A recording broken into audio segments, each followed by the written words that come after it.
G Sreejith നമുക്കിപ്പമുണ്ട്. Sreejith, മധ്യകേരളത്തിന്റെ പൊതുരാഷ്ട്രീയം ഈ തെരഞ്ഞെടുപ്പിൽ അങ്ങേയറ്റം പ്രസക്തമാണ്, തർക്കമില്ല കാര്യത്തിൽ. കാരണം റബ്ബർ പോലെയുള്ള സ്വാധീനിക്കപ്പെടുന്ന വിഷയങ്ങൾ നിരവധിയുണ്ട്. റബ്ബർ വില വർദ്ധിക്കുമെന്ന ഒരു ചർച്ച ഇതിനിടകം തന്നെ ഉയർന്നു വന്നിരുന്നു.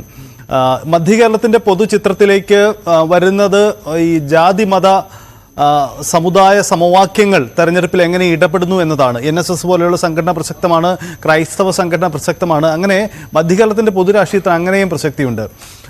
നമുക്കതിനു മുമ്പായി കോട്ടയം മണ്ഡലത്തിന്റെ ഒരു സാഹചര്യത്തിൽ ഒരു വ്യക്തതക്കുറവ് ഉണ്ടായിട്ടുണ്ടോ? അവിടെ BDJSന്റെ പ്രഖ്യാപനം നടന്നു കഴിഞ്ഞു അല്ലേ?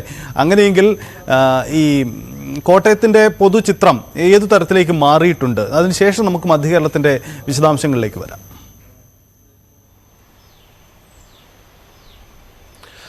സജിത്ത്, കോട്ടയം ഇന്നലെയോടുകൂടി ഒരു വ്യക്തത കൈവന്നിരിക്കുന്നു. BDJS സ്ഥാനാർത്ഥിയായി തുഷാർ വെള്ളാപ്പള്ളി തന്നെ മത്സരിക്കുമെന്ന് ഉറപ്പായി ഇന്നലെയോടുകൂടി.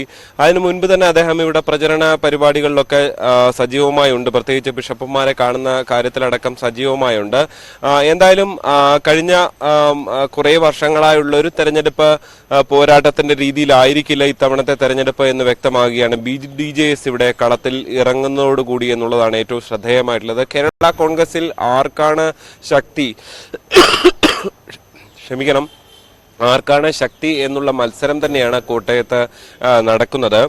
കഴിഞ്ഞ തവണ UDF സ്ഥാനാർത്ഥിയായി ജയിച്ച തോമസ് ചാഴിക്കാടന് ഒരു പാഠം പഠിപ്പിക്കുക എന്നുള്ളതാണ് കോൺഗ്രസിന്റെ ആഗ്രഹം. അതുകൊണ്ട് തന്നെ തങ്ങളുടെ സ്ഥാനാർത്ഥിയാണ്, കോൺഗ്രസ് സ്ഥാനാർത്ഥിയാണ് ഫ്രാൻസിസ് ജോർജ് എന്ന നിലയിലാണ് അവരുടെ പ്രവർത്തനങ്ങളൊക്കെ നടക്കുന്നത്. എന്തായാലും ഇരുവിഭാഗവും അതിശക്തമായ പ്രചരണ പ്രവർത്തനവുമായി രംഗത്തുണ്ട്. ഇന്ന് പാലയിലും കടുത്തുരുത്തിയിലും തുഷാർ വെള്ളാപ്പള്ളി വിവിധയിടങ്ങളിൽ സൗഹൃദ സന്ദർശനങ്ങളൊക്കെ നടത്തുന്നുണ്ട്. നാളെയാണ് അദ്ദേഹത്തിന്റെ ഒരു ഔദ്യോഗികമായ ഒരു തെരഞ്ഞെടുപ്പ് പ്രചരണ പരിപാടികൾക്ക് തുടക്കമാകുക. വൈകുന്നേരം 4 മണിക്ക് കോട്ടയം നഗരത്തിൽ റോഡ് ഷോ ഉണ്ട്.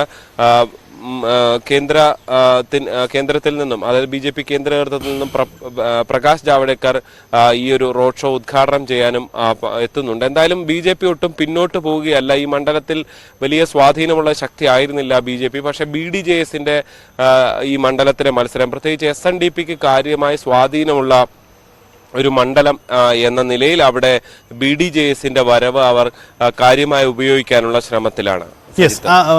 ശ്രീജിത്ത് തുടരുക. നമുക്ക്